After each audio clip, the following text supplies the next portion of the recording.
Madam Toastmaster. Here we are today, your commencement address, your commencement graduation. And I want to definitely tell everyone here, I am so proud of you. We are celebrating something that you accomplished. I have had the opportunity and the pleasure for speaking to most of you in that I was a guest lecturer at many of your classes, and you've had some challenges. And I want to say that each one of you are sitting here today because you intended on sitting here.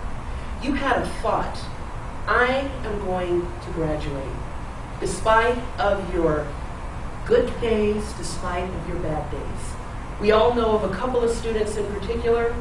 We have Johnny and his family lost their home, and they were living in a car.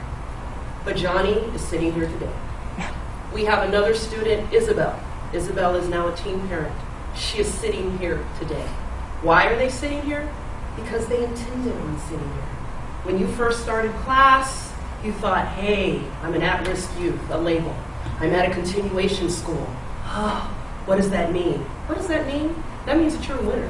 Because I'm sure if you look to your right and you look to your left, one of those two people aren't here today. And despite of your fears, your worries, you did it. And I want to share a quote with you. Everything in life happens twice.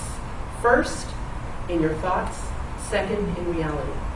And in your thoughts, you knew you would be here.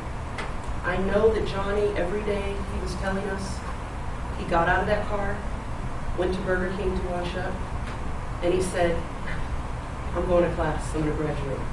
Isabel said her child had a fever. She was up until 2 in the morning. She had a final the next day.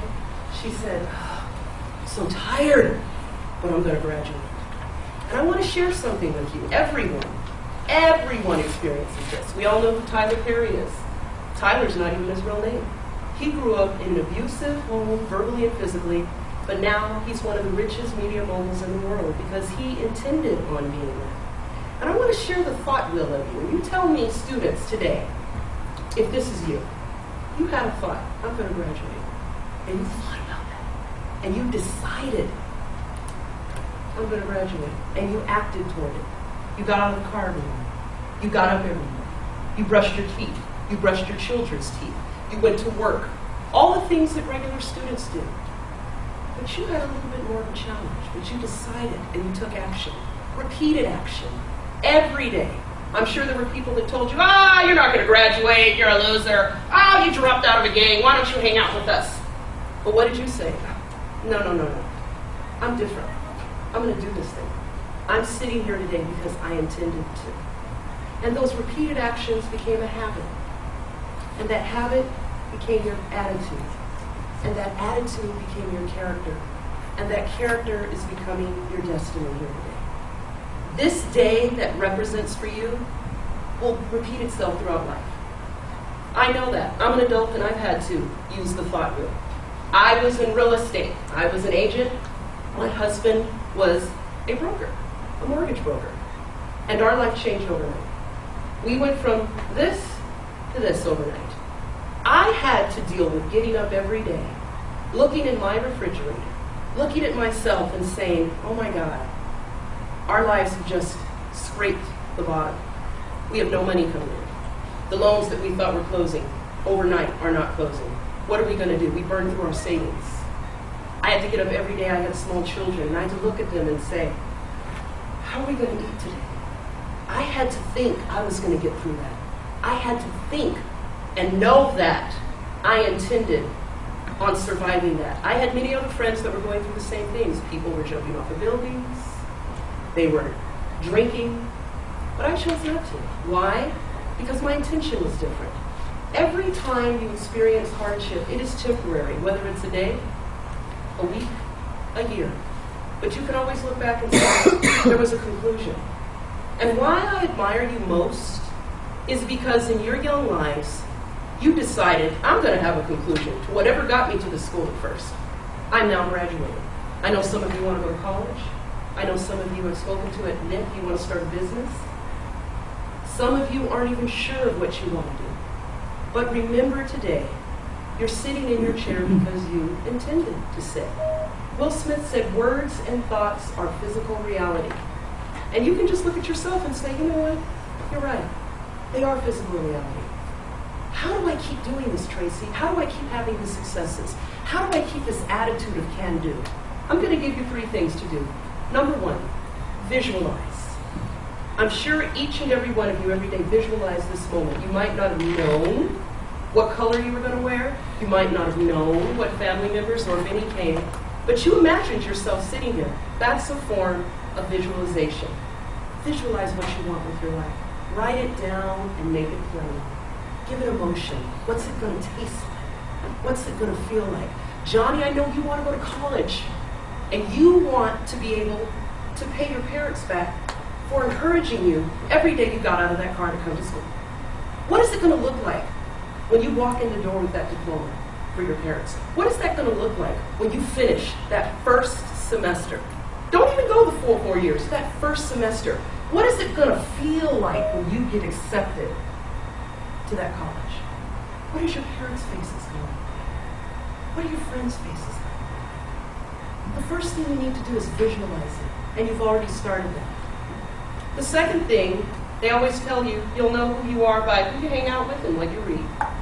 I'm sure most of you have had to shed some friends. You have to do that in adulthood as well. Find people that are about making something happen. They speak life. They do life. They're living something positive. It doesn't necessarily have to be somebody who's a millionaire. It could be somebody who just says, you know what, good for you. I believe in you. You're doing it. Read. Find things to read that encourage the dream in you. There are many books to read. There are people that you can read. Make sure that you surround yourself with people that are doing what you're doing here today.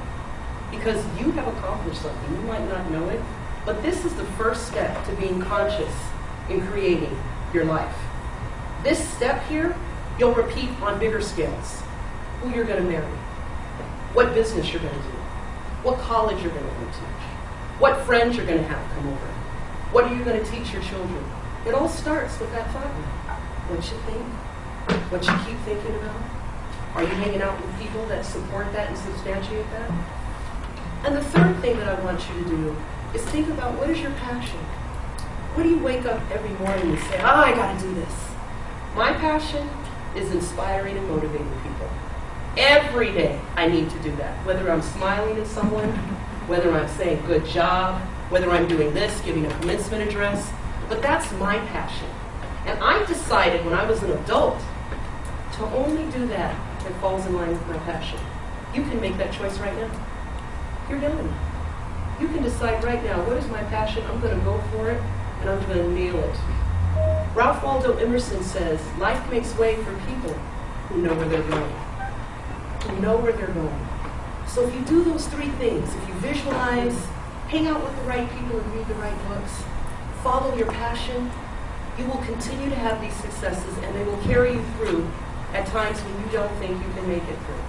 I want to leave you with a poem, a very powerful poem called My Autobiography in 5 chapters. It was written by Portia Nelson, who was a lounge singer from the 50s and 60s. So this is how it goes. Chapter 1, I'm walking down the street. There's a deep hole in the sidewalk. I fall in. I'm lost, I'm helpless. It's not my fault. It takes forever for me to find a way out. Chapter 2, I'm walking down the same street. There's a big hole in the sidewalk. I pretend I don't see it. How am I here again? I've fallen in. But it's not my fault. It still takes me a long time to get out. Chapter 3, I'm walking down the same street. There's a deep hole in the sidewalk. I see it there. I still fall in. It's habit. I know where I am. My eyes are open. I get out immediately. Chapter 4, I'm walking down the same street. There's a deep hole in the sidewalk. I walk around it. Chapter 5, I walk down a different street. Thank you.